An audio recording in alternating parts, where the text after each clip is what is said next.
मजबूत इरादे और कुछ कर गुजरने की चाहत तमाम मंजिलों को पड़ाव बनाते हुए गुजरती चली जाती है। अगर दिल में जुनून हो और कुछ कर गुजरने की चाहत हो तो किसी भी काम को बड़े आसानी से किया जा सकता है। ये तय है कि रास्तों में मुश्किलें आएंगी, लेकिन उस मुश्किलों पर विजय पाना ही तो एक बेहतरीन योद्धा का लक्ष्य होता है। सीबीएसई के परीक्षा परिणाम ये बखूबी देखने को मिला कि कम संसाधन किसी के मजबूत इरादे को तोड़ नहीं सकती। अर्थात अगर आप कुछ कर गुजरने की दृढ़ निश्चय में हैं, आप कम संसाधन में भी वो बखूबी पा सकते हैं। और यकीन न हो तो जरा इस छात्रा से मिल लीजिए।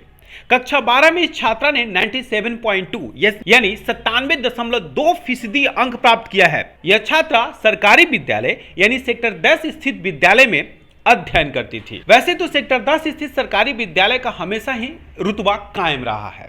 इस छात्रा के पिताजी भले ही सब्जी मंडी में आलू और प्याज के विक्रेता हों, लेकिन इस छात्रा के इरादे में कोई कमी नहीं थी।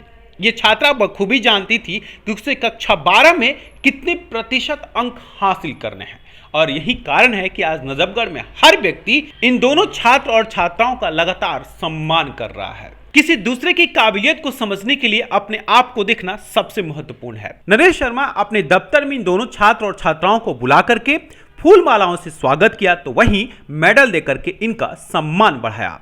साथ ही एक शील्ड से इन्हें यादगार स्मृति भी दिलाई। इस मौके पर दिल्ली ब्रेकिंग की टीम से बातचीत करते हुए नरेश शर्मा ने कहा कि वो इस बात को समझ सकते हैं कि कम संसाधनों में अधिक उपलब्धि पाना कितना मुश्किल काम है, लेकिन जो मुश्किल हालात में विजय पाता है वही तो सिकंदर कहलाता है।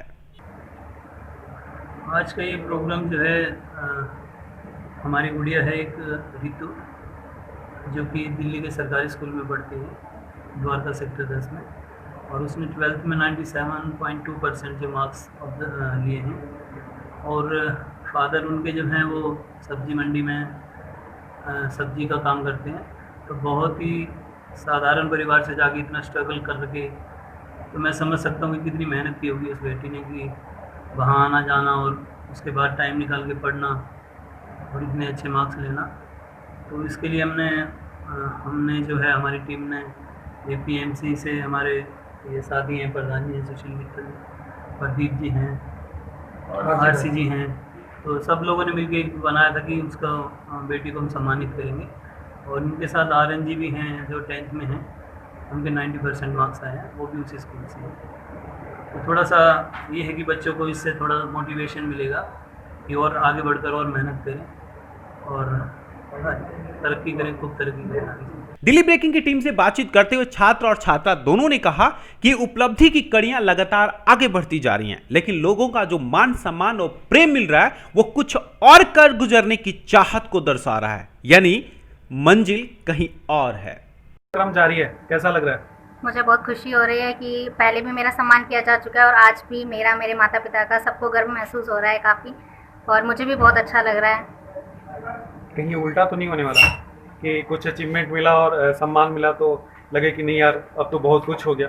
नहीं, ऐसा नहीं है कि ये तो एक पहली सीढ़ी है आगे बढ़ने के लिए, और मैं चाहती हूँ कि मैं अपने परिवार का नाम और रोशन करूँ, अपने नजफगढ़ क्षेत्र का नाम और रोशन करूँ, और जितने आगे मैं जिस भी फील्ड में जाऊँ वहाँ ऐसे ही प्रदर्शन करूँ और हमेशा टॉप करूँ।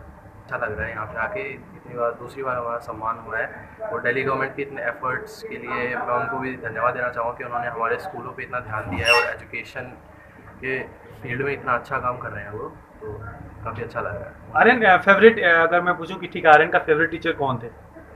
फेवरेट टीचर है हमारे स्कूल के सारे टीचर ही बहुत अच्छे हैं, उनके बीच में ऐसे मतलब डिफ्रेंशिएट तो किया नहीं जा सकता, बट पर्सनल फेवरेट कहें तो मेरे मैथ्स के टीचर बहुत अच्छे थे, हरिओम सर। इस खास मौके पर देव पब्लिक स्कूल की प्रधानाचार्य राजेश कुमारी भी उपस्थित रहीं और उन्होंने भी इन छात्र और छात्राओं के उज्जवल भविष्य की कामना की। मैं अपनी तरफ से दोनों बच्चों को, उनके पेरेंट्स को और टीचर्स को हार्दिक शुभकामनाएं देती हूँ, और उन्होंने जो मेहनत की है, जो कामयाबी हासिल की है, वो इसी तरह से आगे कामयाबी प्राप्त करते रहें, और मेरी शुभकामनाएं उनके साथ है। भगवान से प्रार्थना करती हूँ कि वो एक दिन IAS IPS बन के स्टेज पे इसी तरह से आए, उनका सम्मान बढ़े।